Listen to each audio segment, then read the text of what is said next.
Welcome to the Circuit of Success. I am your host, Brett Gilliland. I am the founder and CEO of Visionary Wealth Advisors. And this is Tim Hammett, the founder and president. Welcome. Good seeing you, partner. It's good to be here with you. I was excited today. I've had a lot of these, but I know I was especially excited to be hanging out with the founder and president of Visionary Wealth Advisors, Tim Hammett. So we're going to talk about a lot of great stuff today, but where I wanted to start with, obviously on the financial planning side of things, you've got a passion for what we do, you've got a story for what we do, and I thought, what better way to start than maybe just kind of talk to us about your dad, talk to us about that story, and what made you be so passionate about what we do. Absolutely. I was a young financial planner, and my father asked me to help him with the first financial plan that I had done. And Dad was an engineer, worked at a utility company for 40 years, had 8 sick days in 40 years, and he was approaching retirement. We put his financial plan together. We were very fortunate and very blessed, and he unfortunately became ill after he retired. He had retired for about 10 weeks and was diagnosed with Alzheimer's disease. And what I learned from that process with Dad is we needed to do a much better job about what I call values-based financial planning. The image I always have in my head is he would still come to Thanksgiving because of the planning that we had done. We were able to afford to have a nurse live in the home and come to the home each day to take care of Father.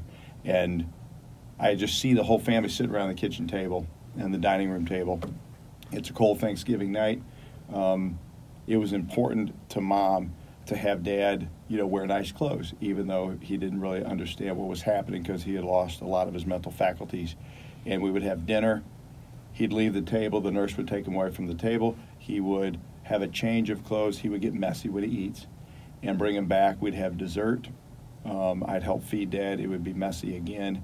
And then ultimately, he put his pajamas on and was able to sleep in his home, give all of his grandkids a kiss goodnight on a cold Thanksgiving evening. So that was the first financial plan I'd ever done.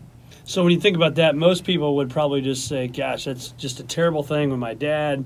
But I think you took it and ran with it to a whole nother level that's catapulted your career to where you are today, to think of the dignity you're leaving behind for people and what you did for not only just your dad, but your mom, your siblings and family. But like I said, it turned into for you. And I don't say it from a business opportunity because that's not the way you looked at it, but how you're helping so many other families now preserve dignity.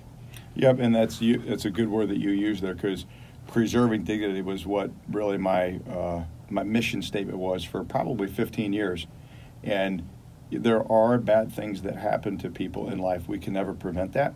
But with proper planning, our hope is that they can deal with that on their terms, not have to buckle to the knees, and what we would say is preserve dignity. Yeah.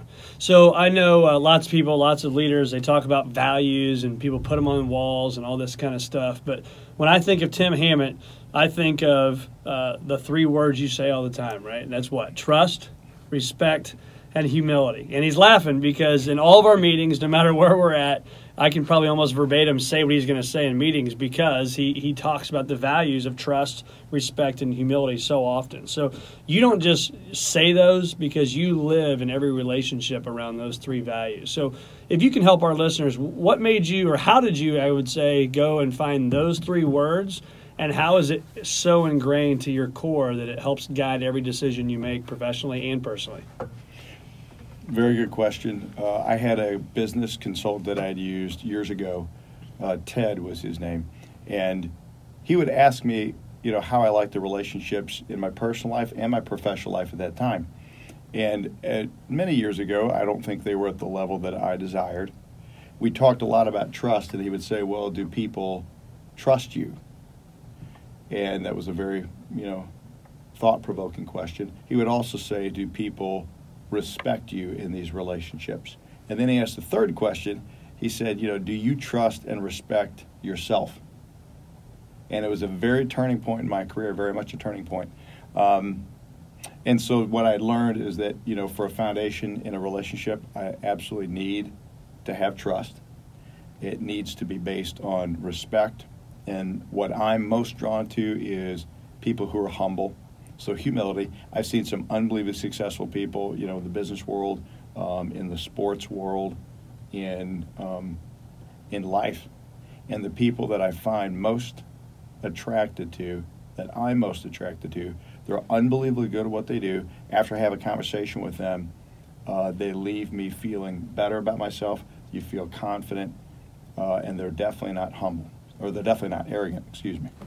Yeah, it's better to be humble, not arrogant. Yeah, got to get that one right. Yes. That's right. But so again, help our listeners. I mean, how do you then, you don't just pick 3 words out of the air and say, okay, great, trust, respect, humility, those are our things. So how did you engrave them into your core and help those be decision makers for you? It took probably about a 3 or 4 year journey for me to be able to learn those, and just through many relationships in my life that were either unfulfilling or relationships in my life that were very fulfilling. And again, Ted, just a wonderful person, worked with me over and over again to refine that. And it's a feeling. I had a feeling, what I liked and what I didn't like, and then I was able to think it. And then ultimately, when I could speak it or articulate it, then I was able to really define it. Yeah, and I think you've mentioned your coach, Ted, a couple times here, and one of my questions for later, but I'll ask it now, was, if I'm not mistaken, and we kind of joke and laugh about it now, you were paying about what percentage of your income to old Coach Ted? At that time, I had both a mentor and a coach. It was probably over 35 to 40% of my income. Right. And so you think about that. But for our listeners and people that are watching, I mean, I think you have to believe in yourself, and you have to have blind faith. Is that you were doubling down or quadrupling down on your career path that was not only going to help you in your career, but probably help you in your professional or personal life as well, right? And so Absolutely. When you think about that, you know, you have people that are listening to this and they think about, gosh, I know I probably need to hire a coach, or I need to hire a financial advisor. What advice would you give them when you're thinking about, you know, those things aren't free? So what advice would you give for them when they're thinking about, gosh, I want to do this, but it costs a lot of money? I think the first thing I would ask them is, what's the reason behind their change? And I would almost help them or have them define the importance of that change.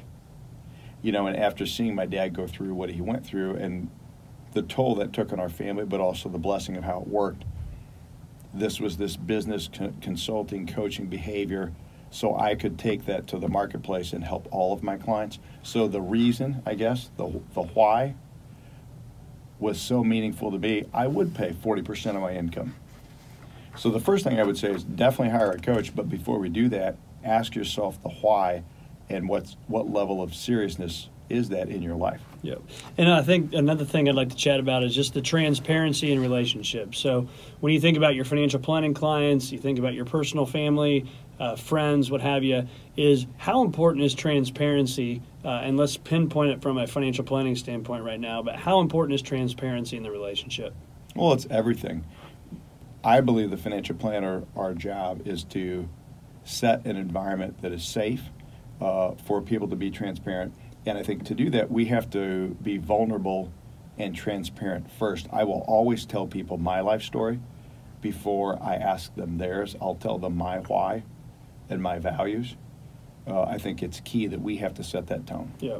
So when you also hear the word vulnerability, would you also agree? I mean, transparency, vulnerability, kind of the same thing. But when you hear that word, what comes to mind? The first one is it can be scary. And it can be very fear-driven. If I'm vulnerable with someone, will they reject me? Will they judge me? Yeah. Probably being judged, yeah. I bet. Yeah.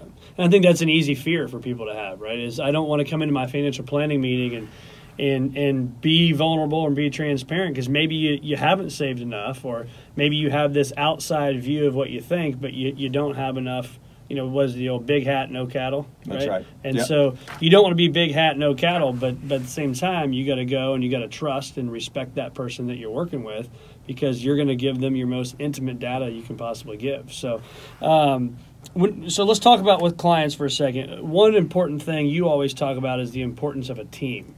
So why is that so important to you and to your clients? I think a team's really important because not one professional has the knowledge or the expertise in every area. Yeah. Very clearly. So when you think about that, let's talk about that. So let's assume I'm a client of yours or a prospect of yours, and you're going to start that conversation with me. What's my team need to look like, and what are you looking for as a planner? So I call it a team discussion, and I'll ask the client, I'll say many people will have different professionals they deal with. Usually if it's in the banking world, tax world, legal world, investment, insurance world, maybe 4 or 5 people on the team. And I do have a belief that some relationships are more important or long-standing than others. Our assumption is we are not going to come in and expect the client to shift all the relationships. I tell them, I said, if we can maybe go one by one, if you can rank the depth of that relationship with the person you deal with, and we'd like to raise our hand if there's a good fit to be interviewed as a member of your team. Yeah. That's what I tell them. Yeah, and I think to switching the subject on team here, but you hear me say it 1,000 times, and we hear each other talk all the time, but ADT, ask, don't tell. How important is it to ask great questions? So even for those people that are listening that may not be a financial planner, and you may be in sales or you may be in corporate America, I believe asking questions is much more important versus just telling you, right? I can tell you, here's all the problems you have with your financial planning versus me just asking you some questions and letting you articulate what some of the gaps you may have. Totally would agree. As they say, you know what happens when we assume. Yeah, that's right. So would you say that asking questions is critically important to you, and are you doing a lot of that when it comes to sitting down with clients?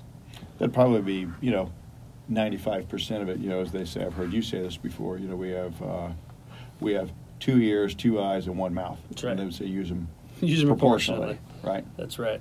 So we talked about the team discussions. We've talked a lot about having values, all those things, how important they are. We're again with President and Founder of Visionary Wealth Advisors, Tim Hammett.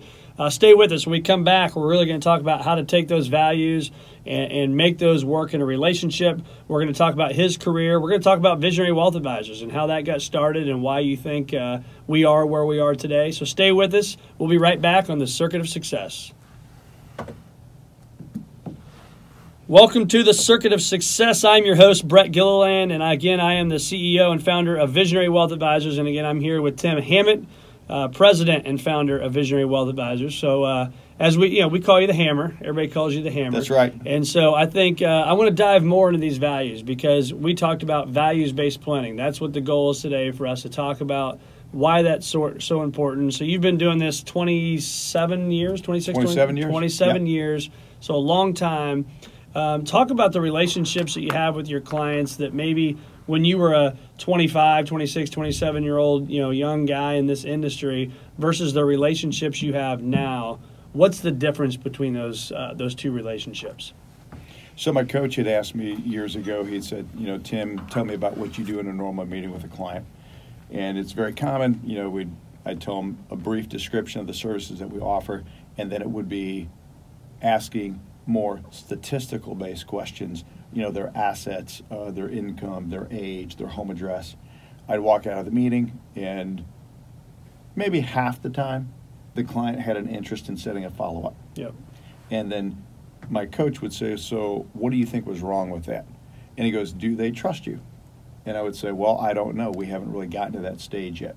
And we would call it, in the financial industry, you might call it the chase. So today, the basis of the relationships is talk about values. The belief today is if the initial part of the conversation, what's most important to them, could be their family, it could be a charity, it could be their church. They could have had a relative survive cancer. They might be involved in the American Cancer Society. Whatever that most intimate thing is to them, seek to understand that first, then ask the statistical question second. And then I believe if we do that correctly, you form trust up front. It's a much different dynamic in the relationship. Yeah, and don't you think too? And I know you said this, but just to hit home on this is before you used to kind of wait to get into those conversations. And I know for me in my personal career or personal life, if I get to a deeper conversation earlier, it actually makes the relationship that much stronger, faster, right? Because I think if we just kind of want to beat around the bush and talk about yourself and talk about how great you are and how great your firm is, but we're not getting to the point where we're talking about them, right? I always talk about everybody has a Pandora box. Mm-hmm. My job is to open that Pandora's box and quite frankly have a conversation with people that they probably don't have with just about anybody else in the world. And I know that's the things you're doing. So I think don't run from it, right? And I think if I've learned one thing from you, it's feel the fear, face the fear, and do it anyway, right? And so get into those conversations with that. So what are your thoughts on that? I would agree, because there's different levels of trust and there's different levels of intimacy, you might say. So the quicker you can go through a surface level to more of an intermediate discussion and get to those, they would call them deeper pools of trust or deeper wells of trust, it makes the relationship that much more solid. Sometimes, if it's fear that dictates that, you might not ever get to that level of trust. Yep. So it could be 5 or 6 or 7 years in a relationship and never get to that level. Yeah, and you just mentioned the word fear, and as you know, we talk about it and joke about it all the time, but the fears that Tim Hammett have put in his mind over the years, and I'm sure there's been lots of them, for you and for your clients, how many of the fears you put in your mind have actually blown up to the magnitude you put them in your mind to be? Never. Never. And why do you think that is? I think my mind can be a very dangerous place to live. Amen. And it can be very dark. It can be exaggerated. I'll joke with my kids, and they'll see me do this. Sometimes I talk to myself, which is, again, it's funny. It's kind of embarrassing. And I might have a conversation, I'll role play a conversation I'm going to have later, within the day or the week. That's right. And the kids will say, "Hey, Dad, who are you talking to?" Oh. And I'm saying, "I'm not talking to anybody." And they said, "No, I saw your lips move. You're talking to yourself." And when I do enter the discussion with the person, it's never contentious. It's never anger or an anger-driven negative conversation. Never to the degree what I thought it would have been. Right. That's just my mind. The mind is a very dangerous place to live. I'll exaggerate something well beyond what the reality is. Yeah. And I think, too, being around, so talk about the mind being a dangerous place. I know you and I both have this core belief that I call it the solitary confinement, right? The worst thing, besides the death penalty, the worst thing we can do to people here in America is put them in a room by themselves for 23 hours, right? Kind of a room like this, a padded room by themselves for 23 hours. And I think the more secluded, the more we put ourselves in solitary confinement away from other people, that's not good for our own relationship boundaries as well, right? So what do you think about that? Well, you're right. And the reason I might not disclose to another person if I have a problem, a fear, some concern, some self-doubt, is, again, I think I'm going to be judged. I potentially could become embarrassed. Mm-hmm. And this person would say, "Well, no, Tim, I've never had those feelings, and you really are odd or weird." That's the fear. Yep. The reality of it is, when I do disclose to someone else, don't go into solitary confinement, don't retreat, the person has had almost the exact same feelings, could have had the exact same life experience. They affirm the feelings, they validate the feelings, and then they potentially might be able to give me a solution to fix it. That's right. So talk about the communication. I mean, I think it's so key when we think about, again, I keep talking about our clients and at home and all that kind of stuff, but you're one, and I mentioned it earlier about feeling the fear and doing it anyway, you're one that kind of goes into it. Why is that when most of us want to retreat and maybe not have what is perceived to be some potential conflict, you're one to step into it and have crucial conversations? So what advice would you have for people that may be like me? We always joke, right? You're opposite than I am on some things, and I'm opposite than you are on some things, which is great. But you're one that is willing to get there, have the tough conversation, and get it done with. And I learned from that is that it's never as bad as I think it's going to be in my mind, right? But what advice do you have for people that may be like me and want to kind of take the easier road and not have that really tough conversation when you just want to go in and get it done?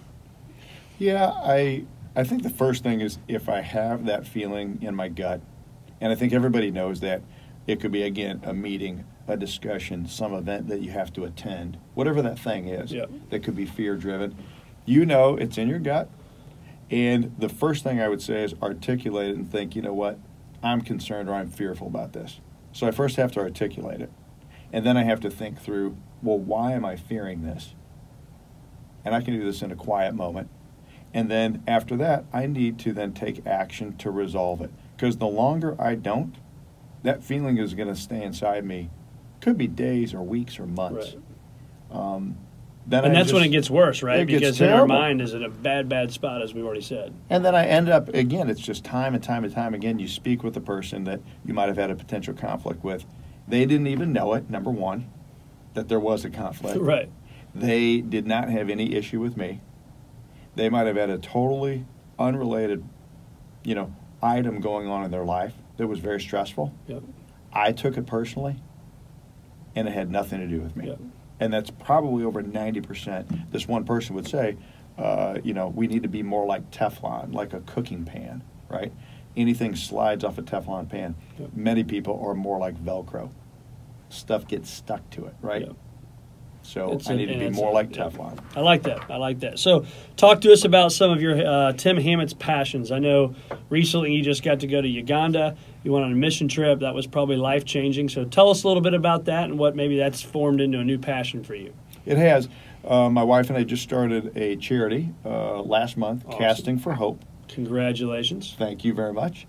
The purpose behind that is we want to raise money really for two causes. One is for the Crohn's Colitis Association, and the second would be for education funds for children in Africa. I like it. Yeah. So where did that come from? I mean, obviously you don't just get on a plane and go to Africa and things happen. So talk to us about the 23-hour flight, which I told Tim I would have an anxiety attack, for those that know me, that I haven't flown in 3 years because of a bad experience. But you jump on a flight, you're 23 hours in a very dangerous spot.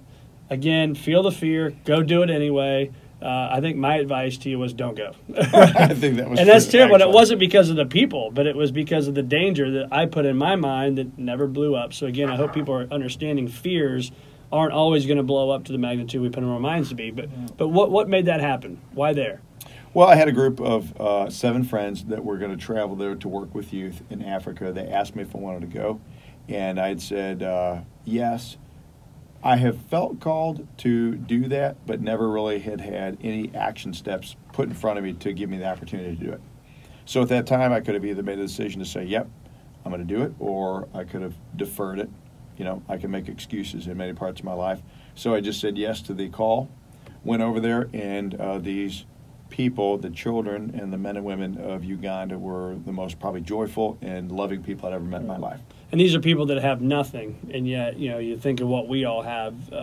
Most of the people listening to this show, probably everybody listening to this show, almost every one of those people would probably trade places with us. Absolutely. A friend told me that, he said, Hammer, you'll find the people in Africa will have very low financial net worth, but an unbelievably high spiritual and joy-filled net worth. Yeah, and he goes, awesome. Maybe first world countries, it could be backwards. Yep. They could have very high net worth financially, but their emotional reserves are very low. Yep. Just shows you the material stuff doesn't matter, right? No, it doesn't. So Crohn's and colitis, why is that also important to you?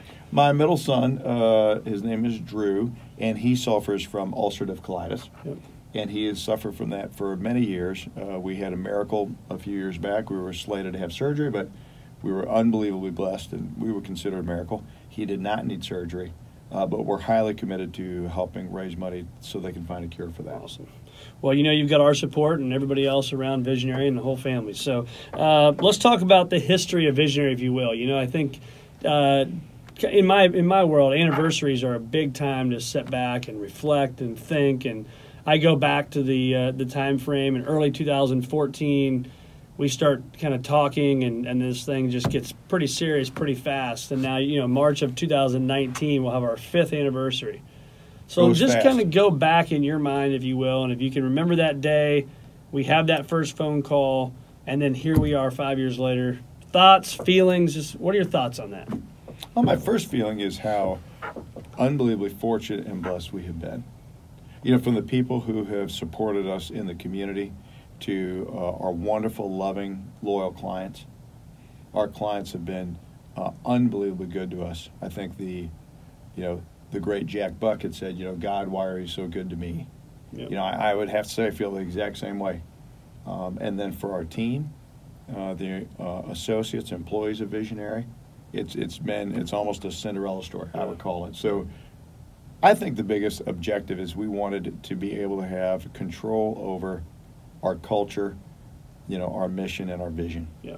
And so I think, too, when you think about that, why is that so important for that businessman or woman listening right now getting that, quote unquote control, not because of power, but because of, the worlds we come from. We want to do, lots of people are doing the right things for their clients, obviously, out there, but I think we want to do just an overall values-based financial planning. And I think from the fiduciary standpoint, you probably hear me on this show talk about the fiduciary standpoint, but fiduciary stands for what? Do the right thing for the people. Absolutely. And there's no conflict of interest. So why was that so important? Because you're very passionate about that. Why was that so important to you? I think when we work with a client, again, go back to my parents, my mother and father, they were very impactful, in my professional life. My first question would be, are we going to make a recommendation to a client? Would you make that same recommendation to your mother or your father? Yep. And, I've got a wonderful picture of my mom in my office, and she was one of my best friends. And we trained advisors that if we wouldn't make that recommendation, your moral obligation is you can't do that. And so I don't want any outside institution to have any ownership, which could dictate maybe a conflict of interest. Yep. If there's a product or a service to offer. We don't. It's 100% independent. And that was, my wife asked me a question when we started the firm. It's very scary. It is fearful. It's a new business operation.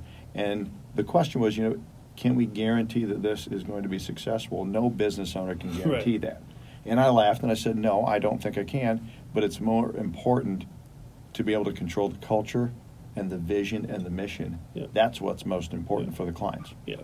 I think my wife said, is this the right time? I said, no. It's a terrible time, right? She was 8 months pregnant with our fourth child. We were getting ready to move, or we had just moved in about a year and a couple months before that into our new home we built. So I think, again, controlling your future, your destiny, the timing is never right. The fears never blow up to the portion we put them in our minds to be, all of those things, right? And so couldn't be more proud to be doing it with you. It's been awesome having you on this episode of The Circuit of Success. Where can our listeners find more of Tim Hammett? They can find Tim Hammett at www.visionarywealthadvisors.com. Boom, there he is, visionarywealthadvisors.com. You can also find him at tim.hammett, Hammett, at vwa-llc.net. That's right. He is a .net guy. Yeah. I'm a .com guy. He's a .net guy. But anyway, Tim, it's been awesome having you, man. Thanks Love being for on your show, here. Brett. All right. Bye-bye.